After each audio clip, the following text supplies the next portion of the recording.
Bonjour chers étudiants, maintenant je vais vous faire la deuxième partie d'un circuit RLC.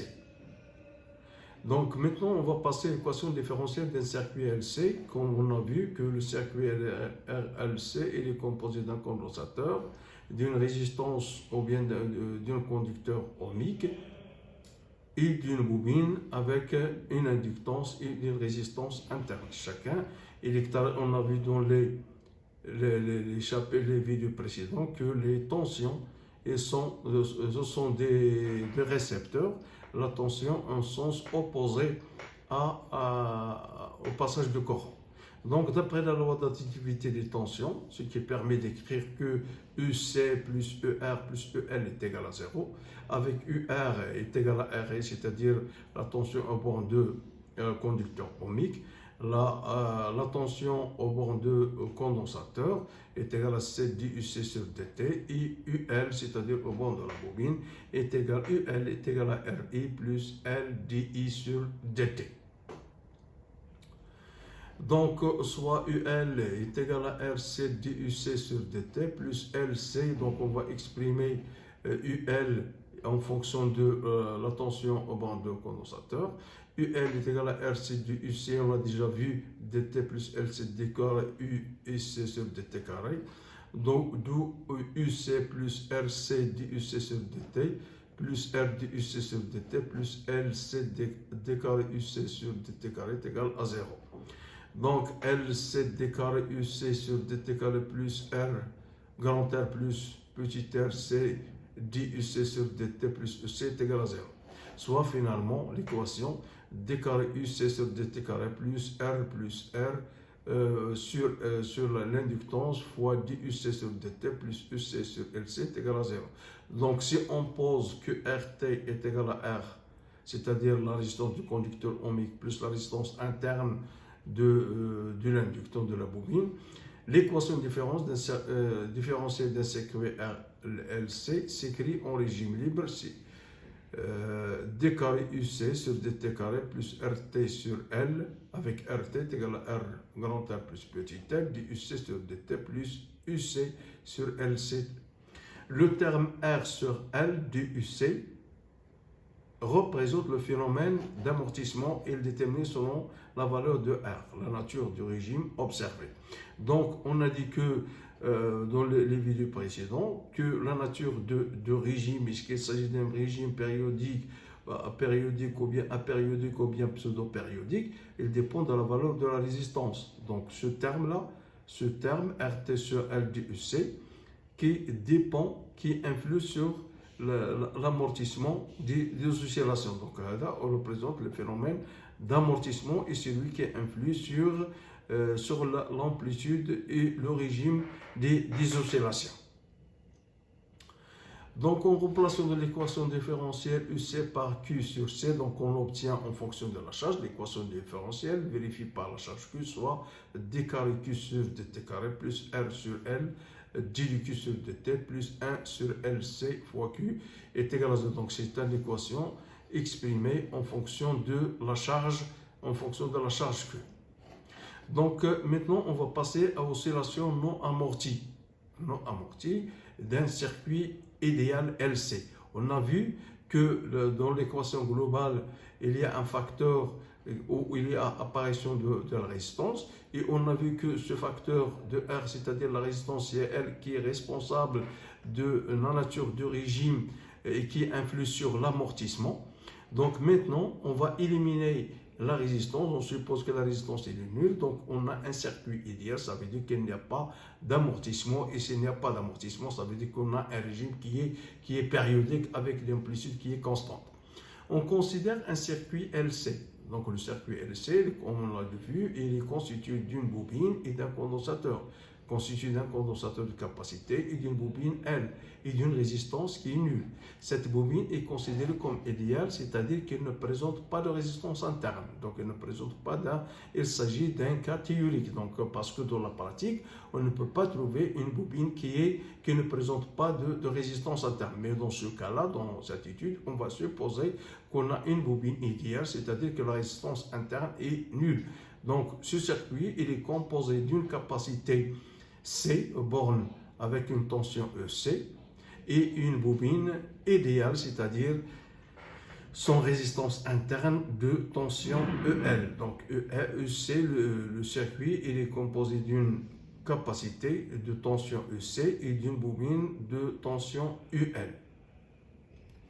Donc l'équation différentielle relative à ce circuit, le condensateur est initialement chargé. Donc si le condensateur est chargé, ça veut dire que la tension entre ces bornes et E. Donc la charge électrique est alors Q0 est égal à C fois E. Puisqu'on a vu que Q0 est égal à CU, et puisqu'on a la tension en borne de condensateur est égal à E, donc on remplace que Q0 est égal à C fois E. L'énergie électrique emmagasinée dans le condensateur et 0 est égal à 1 sur 2 CE au carré. À un instant près comme origine des dates, T est égal à 0, on relie le condensateur à la bobine idéale. Donc, d'après la loi d'activité des tensions pour ce circuit qui est composé d'une bobine et d'un condensateur, donc on a UC plus EL est égal à 0, et on sait bien que I est égal à C du UC sur dt, et UL est égal à LC d carré UC sur dt carré. Donc, l'équation devient UC plus LC d carré UC sur dt carré est égal à 0. Donc, la solution de cette équation différentielle, dans le cas de solution électrique non amortie d'un circuit LC, l'équation différentielle qui régit la variation de la tension UC avec le temps, et on a que 1 sur LC UCT plus d carré UC sur dt carré est égal à 0.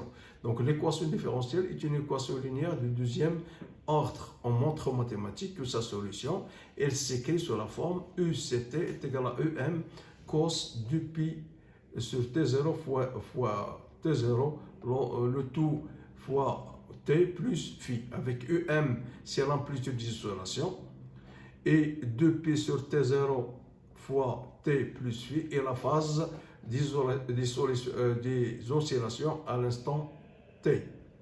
Donc, phi est la phase des oscillations à l'instant T est égal à 0. T0 est la période propre des oscillations de la tension UC. Maintenant, on va essayer de déterminer la période propre T0. On a UCT est égal à EM cosinus 2P sur T0 fois T plus phi. Donc, on dérive 2 fois UCT par rapport au temps. Donc, UC sur dt est égal à moins EM de pi, et vous connaissez la dérivée de cosinus. Moins UM de P sur T0, cosinus de P T0 fois T plus phi. Donc, d carré U est égal à moins EM, ce qui donne par la suite que moins d carré U C sur dt carré est égal à moins 2pi T0 au carré fois UCT. Donc, en remplaçant de l'équation différentielle, on obtient cette équation, moins 2pi sur T0 au carré fois UCT plus 1 sur LC fois UCT égale à 0. Donc, on factorise par UCT.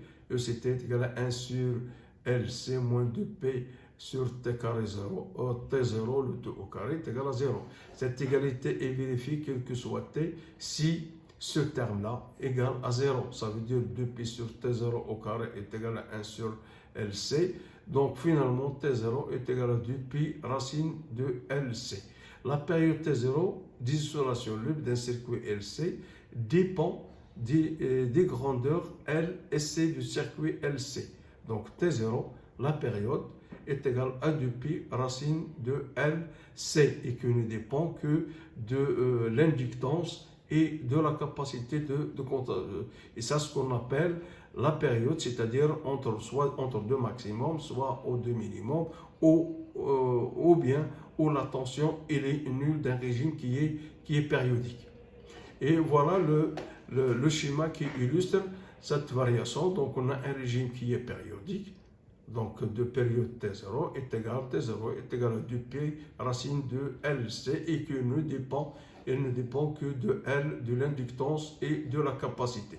Donc, il est périodique. À cette période, on peut la déterminer soit par les valeurs maximales, soit par les valeurs, par deux valeurs minimales, soit entre deux points qui sont nuls. Donc, on peut déterminer la période T0. Donc, l'unité de la période T0 dans le système international des unités est le second, bien sûr. Donc, T0 est égal à 2P racine de LC. Donc on va faire l'équation ou dimension comme vous l'avez en suivant les étapes. Donc avec L est égal à UC sur DI sur DT et C est égal à I DUC sur DT. Donc T0 est égal à L fois C à la puissance n demi. L est égal à U sur I fois T et C égale. Donc on remplace chacun de ces valeurs L et C par son expression, ce qui donne que l'équation dimension que l'unité est un temps. Donc la période c'est un temps. Donc ceci est démontré à partir de l'équation aux dimensions. Maintenant on va essayer, on a déterminé la période, on va essayer de déterminer UM, c'est-à-dire l'amplitude et la phase à l'origine. Donc pour déterminer UM et phi, on exprime les deux grandeurs EST et IT. On a IT est égal à C du UC sur DT. À l'instant T est égal à 0. EC0 et I0 sont dites conditions initiales. Donc c'est à partir, donc on peut déterminer UM et phi à partir en utilisant les conditions initiales, c'est-à-dire EC0 et I0, qu'on appelle les conditions initiales. EC0 et I0 étant des fonctions continues. Donc ce sont des fonctions continues. On a IT est égal à C DUC sur DT, c'est-à-dire que IT est égal à moins 2 CP sur T0 fois sinus de P sur T0 T plus phi.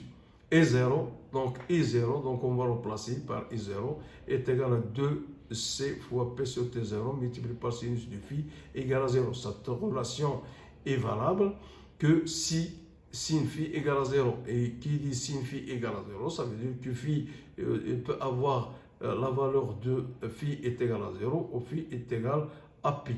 Donc comme ça, on a déterminé la valeur de phi. Donc initialement le condensateur il est chargé. Donc initialement le condensateur il est chargé, c'est-à-dire que EC à l'instant T est égal à 0 est égal à E. Et AT est égal à 0, EC0 est égal à EM fois C cosinus du phi est égal à E. Comme UM est supérieur à 0, on choisit phi égal à 0. On choisit phi est égal à 0. Si on a donné phi est égal à P, on a une valeur qui est négative, ce qui n'est pas le cas. Donc on va choisir la valeur de phi égale à 0 au lieu de P. Donc on élimine la valeur de la solution phi est égal à P. D'où finalement phi est égal à 0 et UM est égal à E. Donc ECT peut s'écrire que E est égal à E fois cosinus de P sur T0 multiplié par T. Donc on va l'exprimer de la charge QT et de l'intensité. Donc charge de condensateur, on a QT est égal à CUC à l'instant T est égal à CUM cosinus de P sur T0 T plus phi. Donc QM est égal à C fois UM. L'intensité de courant, donc en l'expression, on a exprimé la charge, on peut exprimer l'intensité. IT est égal à moins 2P sur T0 fois C sinus de P sur T0 fois T plus phi. Donc IM est égal à 2P sur T0 fois C. Donc on a trouvé l'expression de la charge, on a exprimé l'expression de...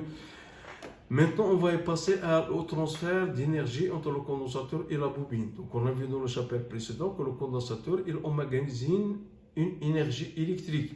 Donc E électrique est égal à 1 demi CUE carré fois C. Pour la bobine, l'énergie magnétique, IM est égal à 1 demi fois LI au carré.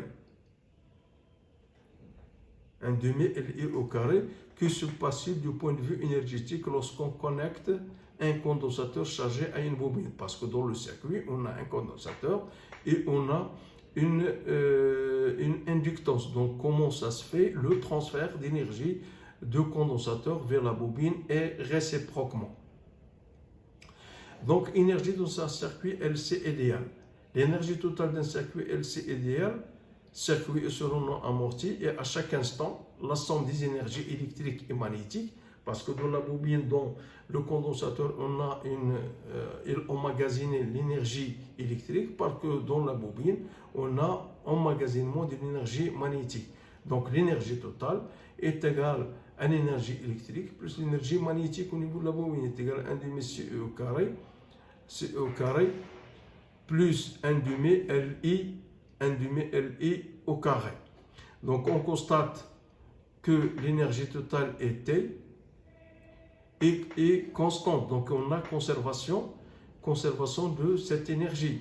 Donc si l'énergie électrique augmente, alors l'énergie magnétique elle diminue et réciproquement. L'énergie totale d'un circuit LC idéal est constante. Elle est égale à l'énergie électrique emmagasinée initialement par le condensateur. Au cours des oscillations non amorties, l'énergie électrique du condensateur se transforme en énergie magnétique de la bobine et vice-versa. Donc si l'une augmente, de façon à avoir l'énergie totale constante, si l'énergie électrique augmente, l'énergie magnétique diminue et vice-versa, c'est-à-dire réciproquement, si l'énergie magnétique augmente, ça veut dire que l'énergie électrique, elle diminue. Et comme vous voyez ici, donc évolution de l'énergie électrique et magnétique, donc on a conservation de l'énergie électrique, c'est-à-dire l'énergie électrique totale, qui est l'énergie magnétique plus l'énergie électrique. Si une augmente, ça veut dire que l'énergie magnétique est diminue. De telle façon, avoir l'énergie totale, toujours comme vous le voyez ici, elle est constante. Donc, on va voir ici l'énergie électrique. On a vu dans l'énergie dans un circuit LC et DL, c'est-à-dire en absence de résistance. Maintenant, et on a vu qu'il y a conservation de l'énergie. Mais maintenant, on va essayer de voir l'énergie d'un circuit RLC. L'énergie totale d'un circuit RLC serait diminuée au cours de l'existence de la résistance. Parce qu'on a vu dans le cas des oscillations, même les oscillations, c'est-à-dire l'amplitude, et c'est la résistance qui influe sur l'amplitude. De même pour l'énergie. Donc, cette énergie, elle transforme cette énergie perdue en chaleur. Donc, l'existence de la résistance qui transforme ce qu'on appelle l'effet Joule. Donc, il y a diminution de l'énergie. Cette dissipation, il n'y a pas conservation d'une énergie, elle est décroissante. Et cette décroissance est due à l'effet Joule, c'est-à-dire aux fuites données par la résistance. Donc l'évolution de l'énergie totale est égale à l'énergie électrique plus l'énergie magnétique en régime pseudo-périodique, c'est-à-dire on a un amortissement. Donc E total est égal à énergie électrique plus énergie magnétique plus 1 demi Li au carré est égal à 1 demi Li carré plus 1 demi 2 fois Q au carré sur C. L'énergie totale n'est pas constante, l'amortissement des oscillations est donc dû à une perte d'énergie par effet Joule. Donc c'est la résistance qui dissipe cette énergie. Maintenant, pour avoir des oscillations, pour garder les oscillations qui sont constantes, on a un système ce qu'on appelle entretien des oscillations. Donc, puisqu'on a vu que c'est la résistance qui influe sur l'amplitude des oscillations, sur l'énergie, sur l'amortissement. Donc, on peut trouver un remède pour entretenir les oscillations et l'énergie qui sont constantes pour un système. Donc, il est possible d'entretenir les oscillations et d'obtenir des grandeurs oscillant une amplitude constante. C'est-à-dire qu'il n'y a pas d'amortissement en utilisant un dispositif qui fournit continuellement l'énergie dissipée par effet Joule. Donc, on a cet amortissement est dû à la résistance. Alors, dans cette résistance, elle nous cause des effets, des dissipations d'énergie, ce qu'on appelle l'effet Joule. Donc, au cours des oscillations entretenues, il y a toujours transfert d'énergie entre le condensateur et la bobine de façon permanente. Il n'y a pas de coupure, toujours il y a un transfert d'énergie entre le condensateur et la bobine de façon permanente. L'énergie perdue par effet Joule est entièrement compensée par le dispositif d'entretien. Et l'énergie totale du circuit reste constante. Donc, on a conservation de l'énergie. Donc, et ceci grâce à un système qui va entretenir les oscillations et l'énergie qui est constante, c'est-à-dire qui va être antagoniste à la résistance. Donc, c'est une valeur qui est opposée à la résistance. On fait le dispositif d'entretien est un générateur qui délivre une tension ES proportionnelle au courant I et qu'il débite. On a ES est égal à R0 fois I. Elle se comporte comme une résistance négative. Donc, ce système d'entretien. Il contient une tension ES avec une résistance R0 qui va se poser à la résistance du conducteur ohmique, ce qui va garder les oscillations constantes et les énergies elles sont constantes. Donc ce système, dans ce dispositif, donc il va posséder une résistance R0 qui va se poser à la résistance du conducteur ohmique. Donc l'équation différentielle, donc L CD carré UC sur DT carré plus R moins R0 CD UC sur DT plus UC est égal à 0. On choisit R proche de R0. Donc si on choisit R0, ça veut dire que ce terme R moins R0 c'est du UC qui est responsable de l'amortissement, elle est presque nulle. Donc on revient à un système LC qui est idéal. Donc LC d carré UC sur dt carré plus UC est égal à 0. Donc c'est l'équation différentielle d'un circuit LC série idéale, siège d'oscillation sinusoïdale non amorti de période propre T, et on obtient un régime qui est périodique avec une période T est égale à 2P racine de L racine de LC, et merci de votre attention.